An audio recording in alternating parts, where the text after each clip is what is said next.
I'm just dying a little bit of hot here. Oh yeah, you're trapped Hot will. in an above ground level place, whereas me and Haavard is basement dwellers Yes, at this your point. basement dwellers, and You from your ivory tower watching out. yes, here from my viewpoint on Makes Things Towers, the barometer on the wall says it's cannot.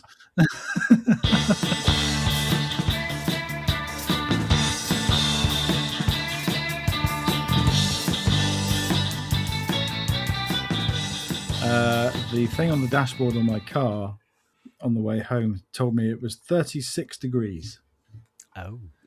That outside. is too many degrees. And tomorrow is going to be just as hot, and Thursday even hotter. Yeah, Yay! it's not that hot here. It is, but from today on until Saturday, it will like incrementally creep up on 30 degrees, which is 10 too much. Also, being the one who is spending his time up on a wall, on a ladder, in the sun. I don't want the sun. You shouldn't be painting in the sun. And as today, there was overcast, perfect painting weather, a breeze. So I found the ladder, found the paint, found the brushes and a roller, and the sun came. God damn it! Now I can't paint. All right, so go down again, have a coffee. Sun disappears. Ooh, now I can paint. Go out, started painting, and then fucking rain. And then sun again. And it's like, make up your mind. I mean, this is the summer weather. It's hot and humid, and you have these summer showers. Luckily, it wasn't blowing that much, so like straight down rain I can deal with. But yeah, So how does it feel to be the focus point of the weather gods just messing around with you? yeah. I'm afraid to look up because I'm gonna see a big face and a smile through a gigantic magnifying glass. I'm the ant. Like, look at him burning. At least that's how it feels like. But I mean, knock on wood. I right before this recording, I have painted the second coat on four walls of the house. So I hit the halfway mark, which is Ooh. nice. And now it's going to be a couple of days without painting because I also have to work. So, but this But weekend I that's you, rented. just you on your own. Just you on your Yes, own painting. That's impressive, I would say. yeah, it is. I mean, a roller and horizontal cladding on your house really makes it easy. Um, True. but we'll see. I got feedback today that the lift that I inquired about is available for the weekend, so I said I'm gonna have that one. But with the temperatures, meaning that I need to paint both Saturday and Sunday, maybe even Friday afternoon, because you have to wait until the evening before the temperature drops enough that you can actually paint uh, after the sun has passed that corner of the house. So it's going to be a marathon painting this weekend. So, but I get to play with a new toy, hydraulics, boom lift arm. Yeah, it's going to be fun. So, Sounds good. how about you then, KJ? You have a hydraulic machine to play around with. How's that going? Yes, I have. And sadly, it wasn't the quick fix I hoped for the droopy arm. Um, I increased the pressure much more than I should have. I realized afterwards because it's just turning a set screw, more or less. And when I read the instructions I got from my supplier more finely, he said that do it like a third of a turn. And I looked up online that you do it incrementally, like a quarter turn and test it, because it can get a bit much. And I totally did that in 2 full turns, because I couldn't go any lower because the nut wouldn't stay on, and it felt like, yeah, I'm pushing it at this point. This is not good. So I just turned it back. So no, we'll probably need to replace the main cylinder for the arm. So that's is supposed to be ordered and on its way, hopefully from Germany. So, but that was just before Midsummer's, which is one of the biggest holidays here in Sweden. So nothing would have happened. So it's no surprise that nothing has happened yet. That's just it.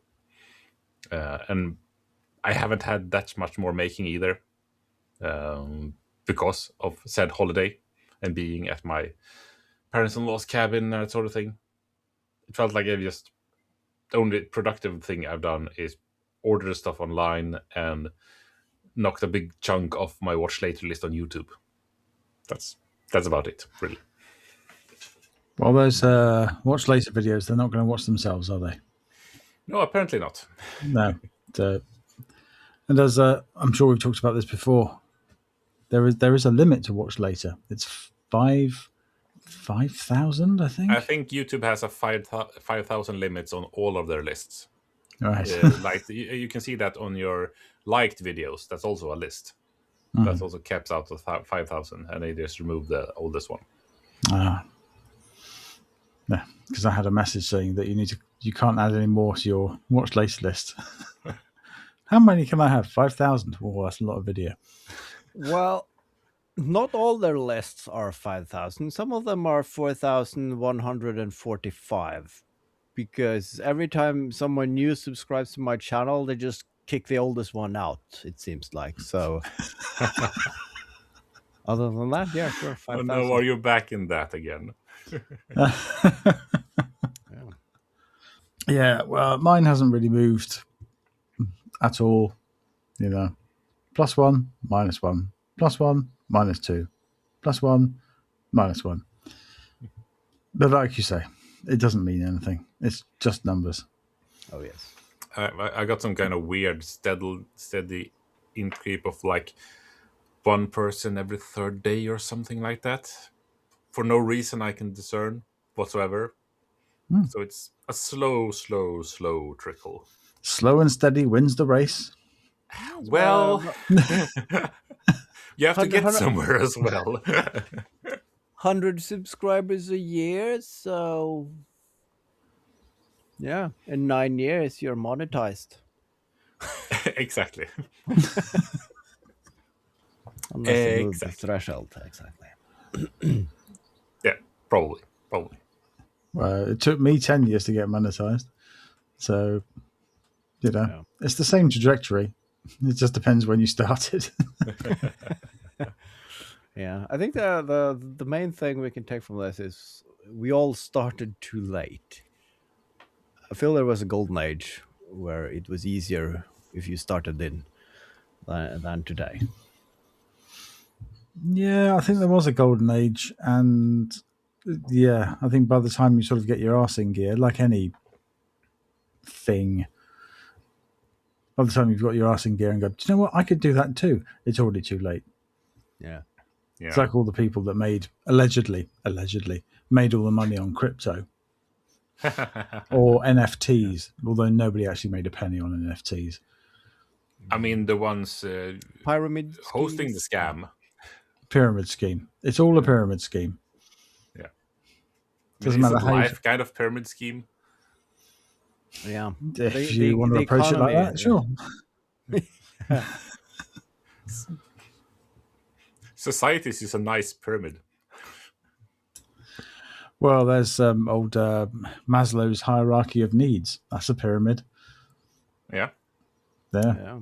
It's all pyramids, man. Some of them are upside down, but... So what's that pyramid look like again? It's tools, materials, food, sex. Isn't food and shelter at the bottom? And then food and shelter and then safety. And so Does workshop count into the shelter? Yeah, but don't you need tools to build that shelter? But then again, you need food to live to be able to use the tools. So maybe food first. I'll adjust my theory. Yeah. There's Maslow, and then there's Ron's chart of awesomeness, isn't there? Which is also a pyramid, and I can't remember what that looks like. But I know there's lots of sort of meat, tools, guns. Yeah. But someone said recently that nowadays the Maslow pyramid is more or less turned upside down because everyone is just at the top of that pyramid you have the self-fulfilling part, and now that's the base for people. They skip out on food and living in the van and that sort of thing just to realize their own potential and that sort of thing. And society doesn't mean anything. Family is thrown overboard as well. So, well, I was thinking about this the other day, and it's not a new thought by any means, but it wasn't that long ago when houses were cheap, but you had to rent your television set because they were so expensive. Yeah. But now you can buy a ridiculous cinema-sized telly for 350 quid, but a house, well, for a nice one in a nice area, you're going to need $500,000. Yeah. And up. I saw I follow Linus Tech Tips, and they were testing just screens, because you can buy a TV for £1 today, a 50-inch TV, £1. They are cheap. And what I did not think about this, but the more I do, it makes sense. The reason why TVs are so cheap, the big companies that make and sell TVs, if you start looking at them, they don't make their revenue in TVs anymore. They are rebranding themselves as media companies and whatnot. And what they're selling is ad space.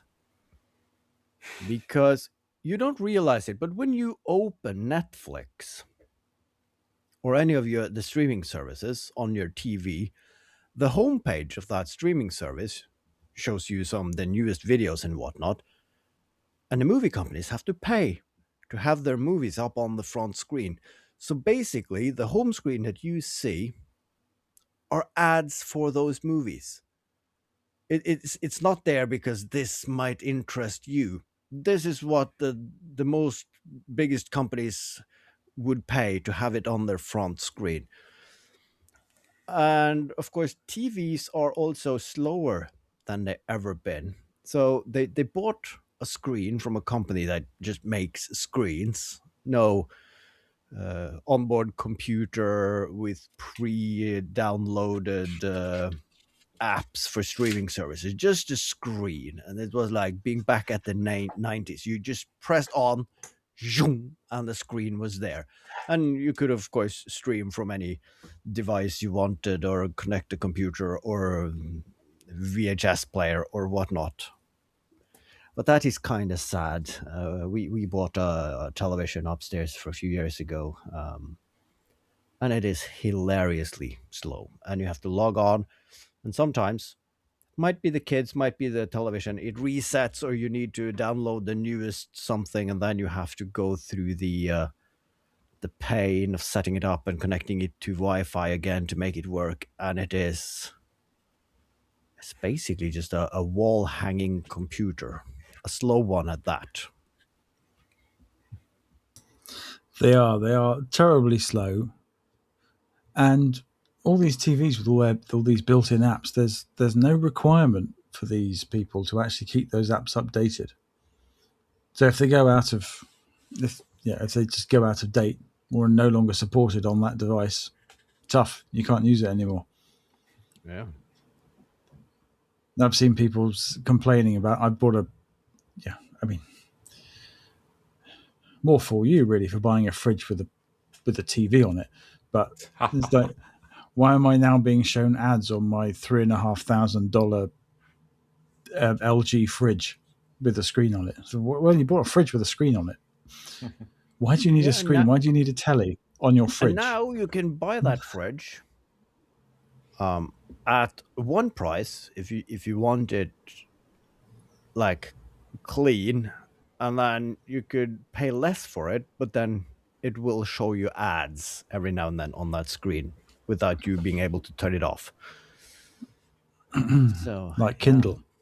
You go and buy a Kindle, you pay more to have it without ads. And that's why there's a piece of news I heard earlier this week. Rakuten Kobo, the people who make my e-reader, have just deleted 45% of this year's submissions to their library because they're being written by AI, and they're taking a very hard no AI slop stance, as opposed to Amazon, who will just sell you any old shit. Well, that's good. That I am, would I say fortunate, unfortunate?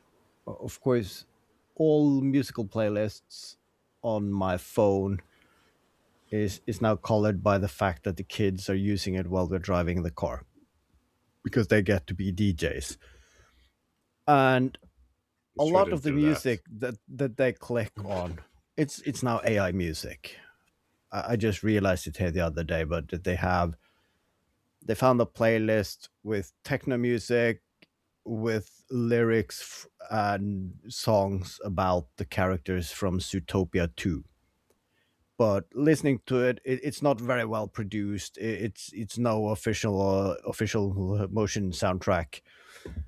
So someone has just been feeding make song about the Zootopia movie and then just uploaded that, and it's crap. And if Kobo is taking a stance on that, they're moving up on my list over things to get once I need an e-reader. Once even the large print books are not quite large enough. Yes. Yeah. I discovered large print books really aren't that large when you look at them. No. And they're so expensive. But details. Going off topic there. More ink, more paper. It makes sense in a physical learn, maybe. Yeah.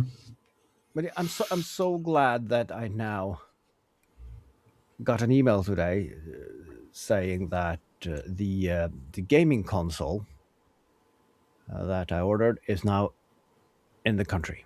So in a few days, I will have 20,000 of all the games ever made for arcade gaming machines.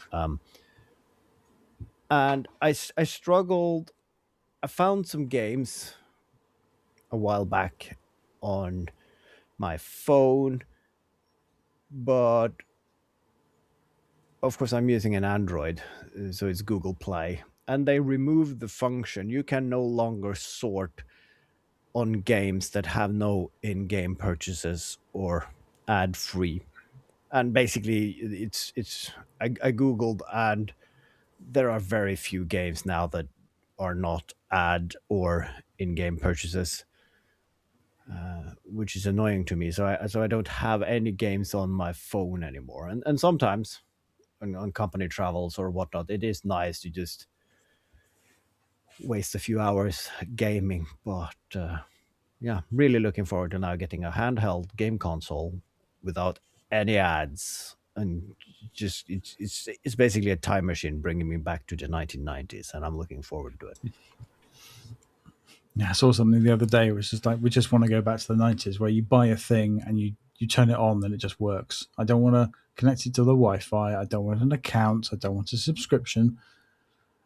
I just want a thing that works. Please and thank you. Speaking of a thing that just works, kinda, or not at all. A couple of episodes ago, we talked about having a programmable keyboard. This was all talking about DaVinci Resolve thing of having a special one, but not wanting to pay 600 quid for one. So then I searched around on AliExpress and found one that's kind of like the numpad. There's 12 buttons, but with 2 knobs at the top as well. But since Haavard is better at AliExpress than me, he found one that is more like the QWERTY side of when you're gaming. And since both of them were cheap, I bought both of them. I have links in the show notes to show. But if you look closely on the QWERTY one, you see that there is no Q. It's just word and no I. Y. Yeah. And also that the W is where the Q normally is on a keyboard. So it's a bit weird, QWERTY. Yeah, I'm sure you can imagine that, dear listener, you know what a keyboard looked like. That just above the A to the left is supposed to be a Q. There's a W. So what character do you think we get when we push that W button on this keyboard? When you just plug it in. What do you think? Any guesses? Said? Well, it's not. It's not tab, is it? Because you've got a tab key. So, but I suppose. Well, if you're gaming, I mean, I'm not a massive gamer, but I know that WSAD is what you use as like a north, south, east, and west. Yes. But then that W is now really in the wrong place for WSAD. So, Jesus, it's probably tilde key or something, isn't it? And this all came from this keyboard, and both other keyboards wanted me to download drivers from a site that my web browser really said I shouldn't download. So this is me using it. No drivers, just plug it in. And when you push that W button, you get the character 1, as in the number 1. And the next one is 2, 3, 4, 5, 6, 7, 8, 9, 0. Because they have letters on the keyboard, but they just give a number instead. But it's actually just a numpad, isn't it? Yes, it's basically a numpad, but with numbers. Just make a different case and shovel some keys around and put letters on them. Yeah. If we then go to the numpad-looking thing, these give the letters, when you tilt it to the side, A, B, C, D, E, F, G, H, I, E, and the knobs give you, what was it, P and R, and if you push it, it's T, I think, no Q, and S, and the rest of the alphabet. But I should say, this is a blessing in disguise, because the QWERTY one that isn't a QWERTY, but is a WERTY, with the numbers, in DaVinci Resolve, you have really excellent remapping. You can remap keys however you like. But I don't like to mess with standards because, I mean, you have a lot of functions that you might want to use on a keyboard. But the 0 to 9, that's just changing the camera angles, which I will never, ever do. So I have no problem remapping those. So they can be anything you like. Yes, so I have remapped 0 to 9 to do whatever I think it should do on this keyboard. So now I can sit rather comfortably and have all the buttons I need where my fingers are. And adding some, I mean, Control Z and Control X and C those are standard functions that should work, and Control S, Control A, and that sort of thing, which I can also do. Can you reprogram that? I'm going to say rotary controller, as opposed, so I don't say live on a podcast. Can you program your big knob? Can you program that? Because that would be really useful for like scrubbing through a timeline. Yes, that was what I was hoping for, but it seems like that is hardwired without the. I mean, if I actually downloaded that scary software to program this, I could probably do whatever I want. But as it is the volume knob. And so far, I haven't found a way to make DaVinci Resolve use that to something else. Well, but it has proven rather useful to actually turn up and down the volume easily with a knob. So it's not that bad. Well, at least it understands that it's a rotary encoder. So yes, that works in that respect. Yeah. But it's been interesting, but it actually works. And now I just have to teach my hand not to go to the actual keyboard. That's been the hardest part. Yeah, you need to tape your wrist to the table. Kinda. But it should be. There is probably third-party software out there that are safer to use that can reprogram any keyboard, so it will identify you have this weird contraption connected to said USB port and what you want to do with it. Maybe. I have to look into it more. But I mean, so far it's not been wasted money, at least, and it's been kind of fun playing around with it as well. Yeah. But it would have been more fun if I could actually do what it. I mean, it's probably not malicious, but yeah, you don't really want to take a chance. No. Well, sorry, dear listeners. We're just taking a quick sidebar here. Send me the link to the drivers, and I'll download them in a secure space and check them out for you, and then send them on if they're not going to infect your machine with all the spywares. So you're going to try them out on the school network? Is that what you're saying? No, I'm going to download them in a sandbox environment. Phil's sandbox services.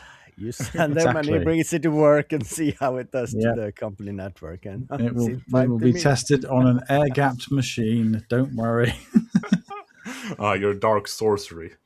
Well, yeah, sure. You can play around with that if you need something to do at work when it's slow. Well, I don't, but I'll happily break something in the quest of science. But you said on your knob that you also could press it. So could you then set it up to work as a Morse key? I mean, it would be a tedious way of writing messages, but I mean, if you could Morse code, then of course you could. Hi. I'm not sure if that's what I said there. We've gone from vacuum tube messaging systems to you telling your. So this is going to be like a teletype printer somewhere else in the building. Yeah. Ooh, punching out Morse code. That could probably be a project on Discord somewhere. Like, how long of a daisy chain can you make a communication line? Like, you write a message, it goes to the printer, and then there's a camera who reads that, converts it to Morse code, and then makes a beep, and then you have a microphone on a separate computer listening to those beep, converting that back to ASCII code, and then how many different kinds of old analog equipment could you route that signal? Well, last week you were talking about your hydraulic servos. Did you say they were hydraulic servos? Yeah. Yeah. So let's take the electronics out of the equation here. Yeah, proper air gap. Proper air gap. You need to how far of a distance can you send a message over a hydraulic Morse code contraption? Yeah.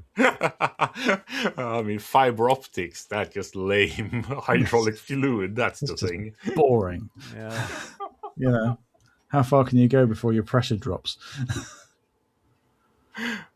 That's really interesting to have a primitive computer that uses hydraulic pressure as zeros and ones. I mean, yes, you could use the pressure, I'm guessing, but that would be slow, I think. But what you would is you would send waves through the medium, because the waves can travel a lot faster through the medium than the physical medium can move itself. Yeah. So it's like electricity. When you turn it on, it's instantly, but the electrons, they move really slowly. So if you could send a pulse down the liquid, it should work relatively quick. How quick, I'm not sure, but I'll Google that. Coming to a Patreon special near you very soon. Yeah. Yeah, that this is something. If I had all the money and time in the world and just playing around with stuff, this could be really fun to investigate. Something really simple, but no, I don't have neither the time nor the money. Yeah, we could do a direct Phil, what have you been up to? Well, I feel I should start with a bit of histrionics, a bit of an apology, and a bit of change of direction.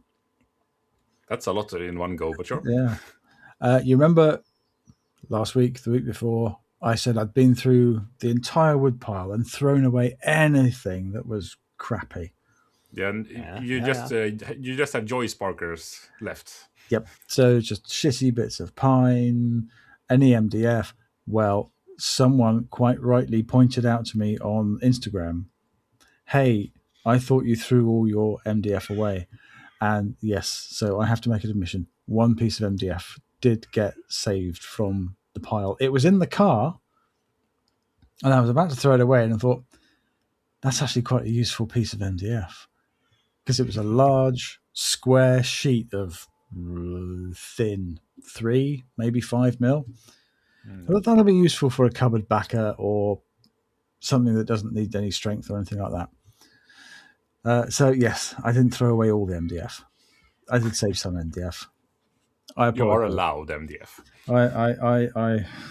I fall on my sword on this one. Yeah, but I think the MDF to proper material ratio is acceptable, and after what I've seen some hints about in the chat today, that ratio might increase substantially as well. Well, to finish off your original question, and then we'll get on to that very exciting prospect. Last week I was also saying I was in a real bind as to, do I want to do this? Do I want to do that? Do I want to do my shelves, or do I want to do the plywood Eurocrate cart? So I decided to do none of those and do something else completely different. Of course you did. So using KJ said? Yeah. I think I've looked at something like that. Yes. Yeah. So using the aforementioned MDF, I've started to make a little rack for rattle cans, my spray paint cans, because they're always just in the way. So I've been getting my Pinterest on, and I'm going for a sort of 30-degree tilt single line rack for that, and there's going to be a little drawer at the bottom for spare nozzle caps and stuff like that. And then those cabinets which I fitted on the wall, they're actually just on a batten. So I can take the screws out of that, I can move them apart a little bit, and then this rack will fit between those two cabinets. Okay. If that makes sense. I think I imagine it right. You've got two cabinets with a tiny gap between them. I'm going to increase that gap, and then there's going to be spray paint cans down the center. That should look good. Yeah. I guess. I mean, is the front of the cans that's facing out, or? Yeah. So the front of the cans point outwards, and obviously the cans got the color on the. Yeah, because you're a decent person that uses Montana Gold. The correct spray paint, yes. Yes, the maker spray paint, the only one you should use. The spray paint, the choice of champions and kings. And graffiti artists. Mm-hmm. Yep. That will look rather good, I feel. So, yeah, that's what I'm doing. How is the workshop holding up? How was it moving everything back and all of that? And that took another all-dayer. And everything hurt afterwards. But I've got a good system for moving the bench now. If I jack up one end on a car jack, it's like a dolly jack. Yeah. And then you lift up the other end and you can sort of scooch it around. It's a bit sketchy, but life's a bit sketchy, isn't it? Yeah.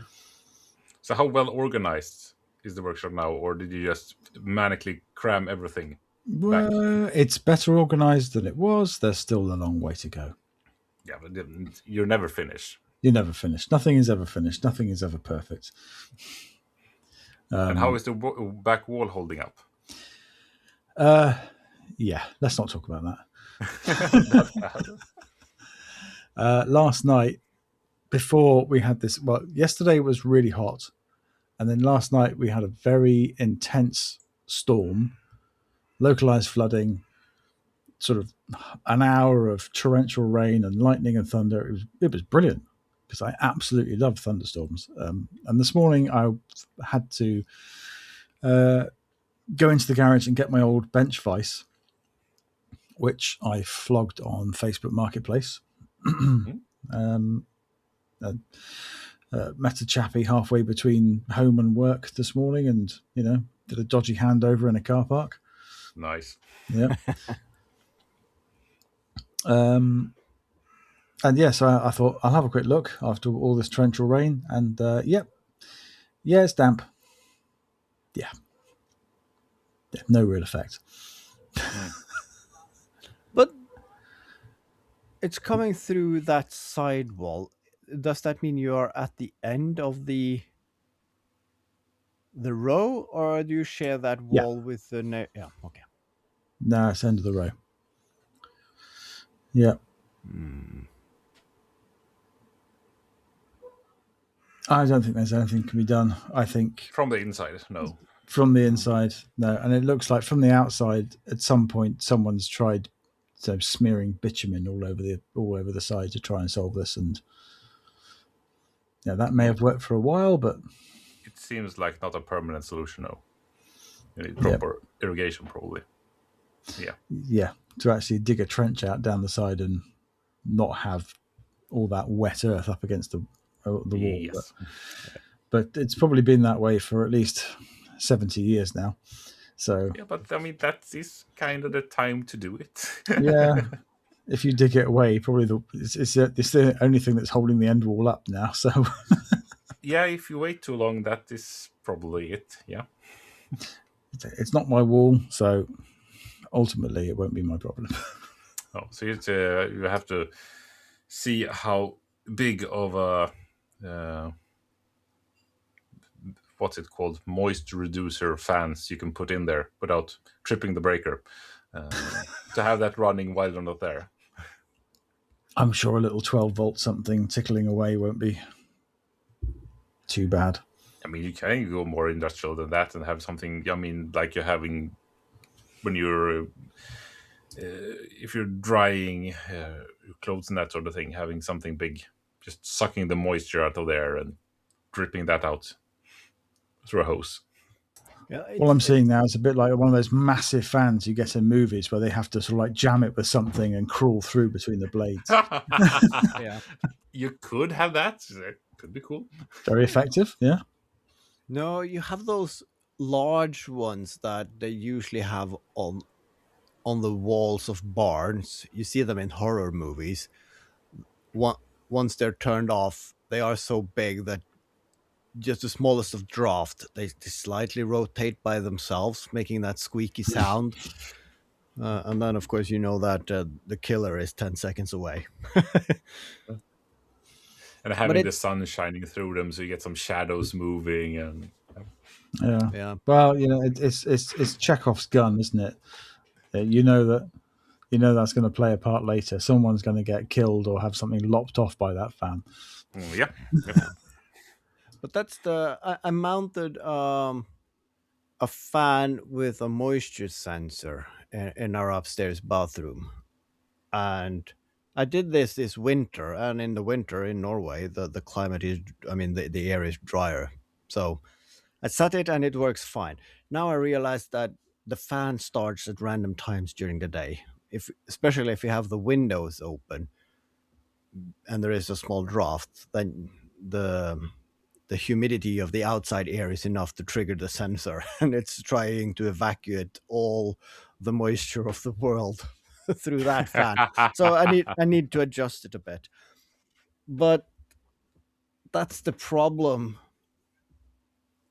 as in opposite to your garage there, Phil. When you own your own house, it is your problem. It's not going away by itself. It never does, and you can't really move away from it either. And a few years ago, we did some pipe work outside the house, and we dug away a lot of the soil that covered some of the basement wall. And what they did in the 60s, they just smeared everything with this bitumen paint and then just put earth towards the wall. And it has worked great. We haven't had no moisture issues. But of course, when we removed some of that soil to get a bigger parking space outside, now half of my wall is just this black bitumen paint, and everything above a meter and up to the ceiling, no, to the cladding. It's of course these popcorn textures, slamming great gravel thingamabob. So now I'm looking to find someone who knows to do this slamming technique to basically match the color and the texture of the original wall.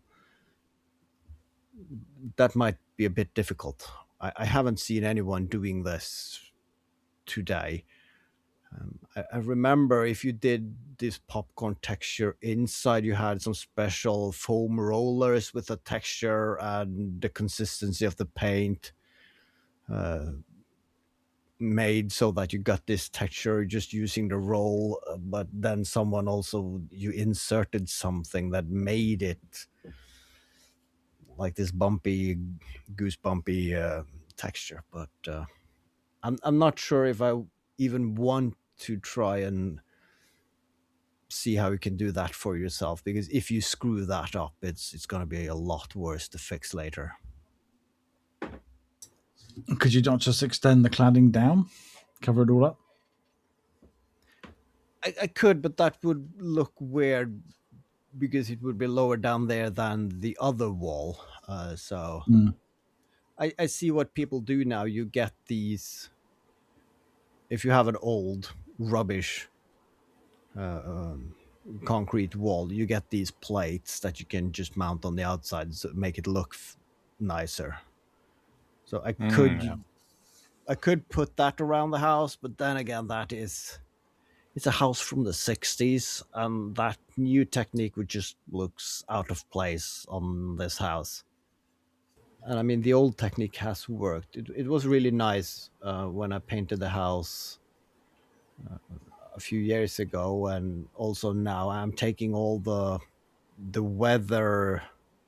I don't know what it's called. It's outside corner brackets, and then when you remove that, you see all the internal structure of the wall at the corners, and that wood looks like it was new yesterday. So it is nice to see that the vital structure of the house is as good as new. So we're feeling kind of good about the house now. And of course, it looks better once it gets some newer, fresher paint on it. But yeah, not knowing that you have to do major wood surgery in a few years, that's nice. Yeah, that was the way. You start looking at one thing, and the more you look, the worse it gets. So it's nice when you go, oh, no, it really is just this one bit. Okay, that's fine. Yeah. It wasn't the paint holding it up all this time. Yeah. Yeah, I probably have to do some wood surgery. Yeah, I mean, thinking about doing it for a while now. It's just the bottom part of the garage door to the workshop. It has a tendency for the drain outside to jam up, and it did so now again because we had a rainstorm when we wasn't home, so we got some leakage into the workshop. But the bottom of those pieces of wood at the framing the opening, those are basically gone. So I have to figure out how far up I have to cut them off and then attach something else, attach something to make it look like they're all the way down, because it looks better and it fits with the door. But I'm also thinking I should add some kind of moisture sensor there, so I can actually get a warning when the water is starting to rise before it gets inside, because I have like 7-8 centimeters or so as a ledge into the workshop. So I think it's just putting two screws or something and just put wires through them electrically. Might not put 220 on them. That might be a bit rough, but do some kind of 12-volt system and have an Might I alarm bell go suggest off. 5 volts for yourself, your family, and wildlife. Yeah, well, that small current will also deter slugs and whatnot. That's Yeah. of course we have the door to the cellar is by the garage door to my workshop, and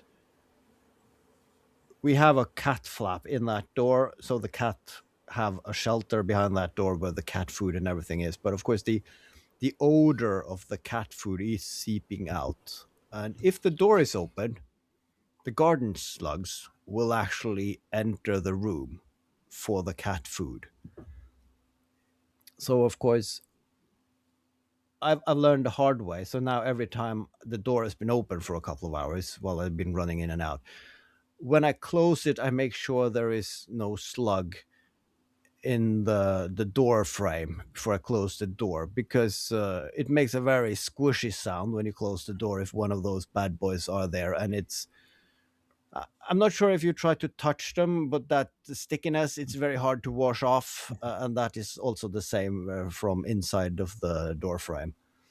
So Yeah. don't do that. But yeah, putting down some small current there should deter them.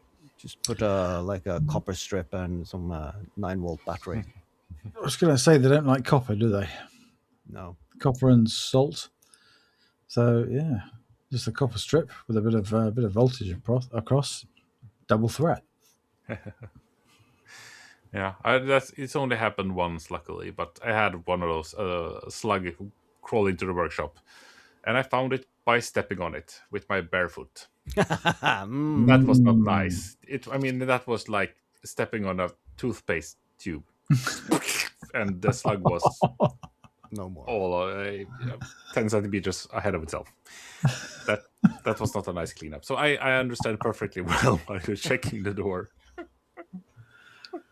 Gross. Yes. Slug jam. Didn't we talk about this in an earlier episode, making like a potato cannon for slugs? I mean, like catching That them. sounds and then, like us.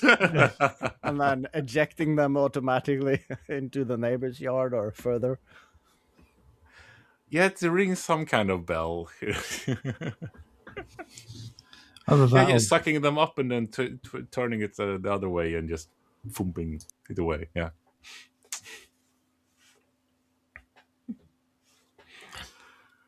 Oh boy. Anyone else got anything to add before we end this main episode?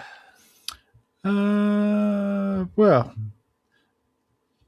you alluded to it earlier in the chat. as I've said that this is the season of good scrap, of skip gold. Oh yeah. And I've already rescued a crate, a perfectly good crate, a 400 by 600 Balon crate that was just thrown in the skip. No, I don't think so. Thank you very much. That's coming home with me. And yeah, I spoke to the technicians in the performing arts department in the set building workshop. I said, "Are you going to be doing your annual throwout?" And they said, "And if you are, can I have a look at what you're throwing out, just in case I want to divert it into my workshop? Because it's a hell of a lot easier just to take it straight from here than it is for you put it in the skip and then I have to fish it out the skip and hopefully it hasn't rained." And they said, "Yeah, we're going to start doing it next week. Come down to the workshop. Anything on the big racking is all going to get thrown away. So anything you want that's there, you can have." And so I went and had a look at it this morning. And there's a lot of stuff there. There's a lot of gold. There's some really big square pieces of like 12, 18 mil decent quality ply. It's not birch ply, obviously, because this is stuff for scenery and set scenery. But it's free ply. But it's free ply, and it's not the really cheap and nasty stuff. It's that sort of middle ground.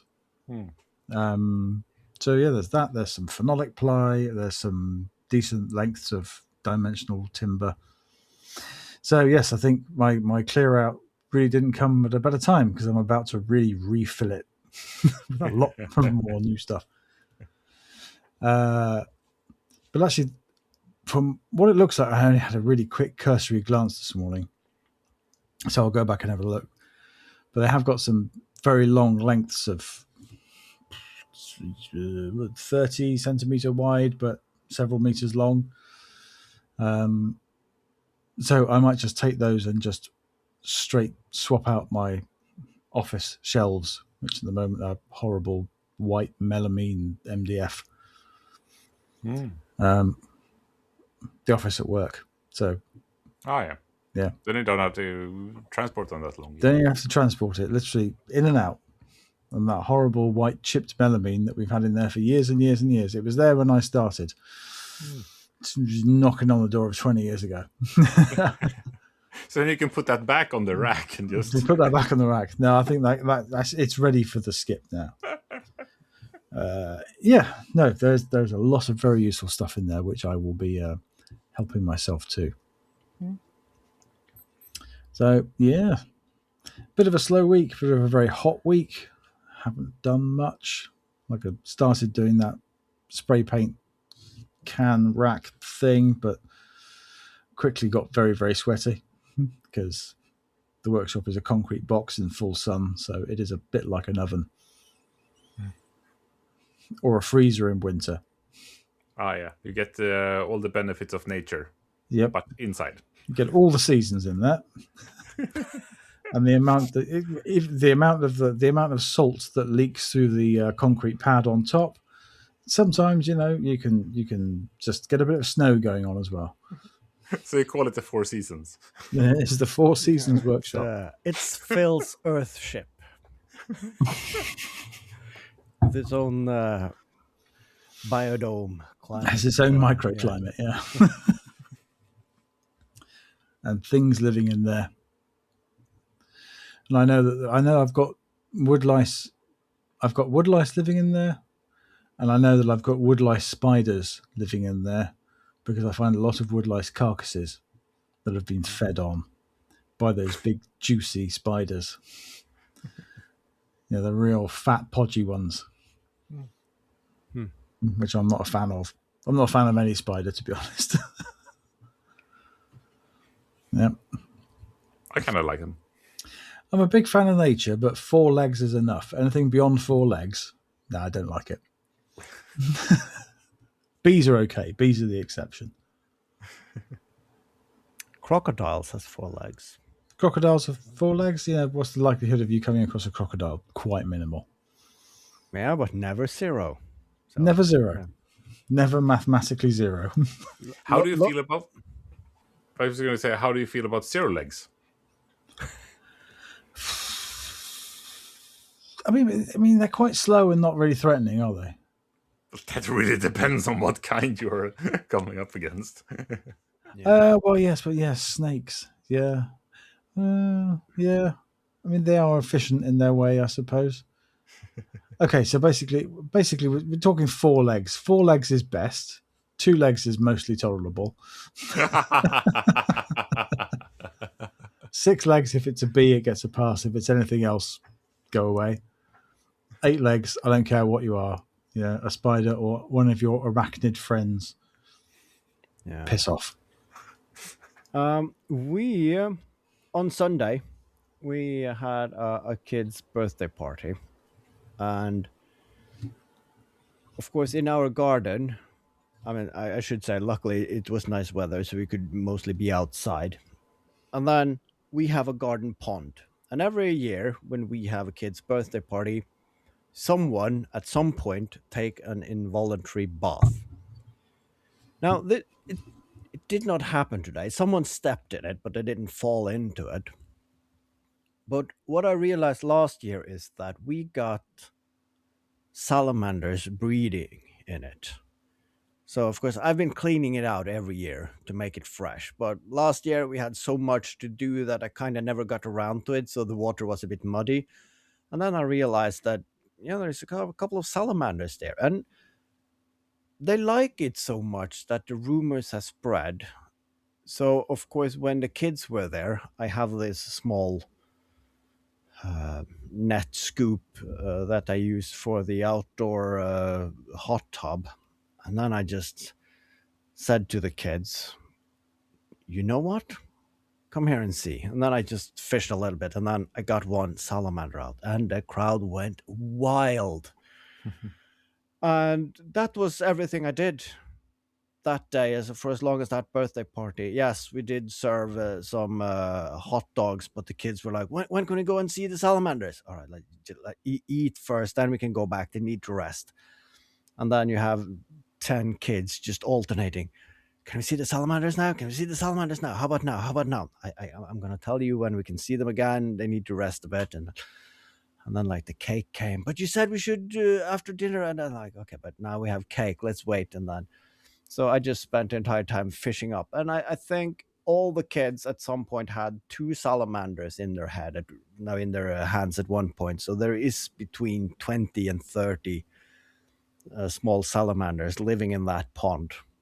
And I haven't read up on it, but sometime I'm guessing they become big enough that they lose their water tail fin and then starts running around in the forest somewhere. So, yeah, fun. And those have 4 legs, nice. And they're perfectly acceptable. So, yeah, 4 legs are fine. 4 legs are fine.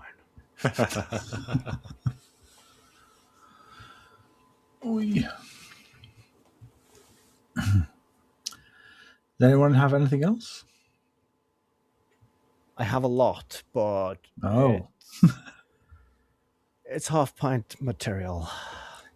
We can say that for the half pint then. So yeah. So thank you for listening to episode 145 of the Make Crude Says podcast. Doing an outro instead of an intro. Just yeah. Getting close to the big 150. Yeah. Yeah. It's always something to celebrate. It's going to be doing some sort of festive 150th episode.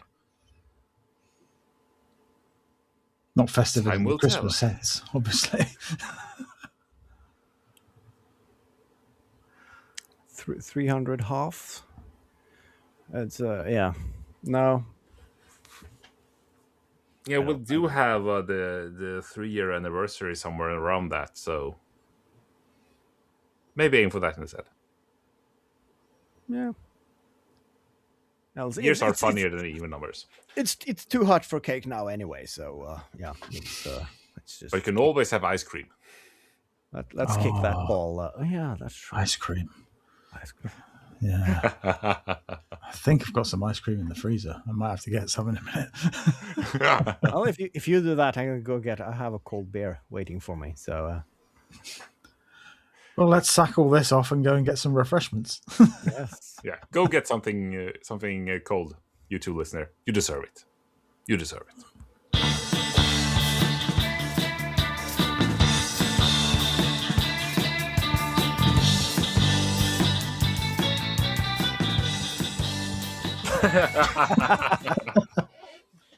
Everyone just mentally ice cream, beer, all the fun thing in life.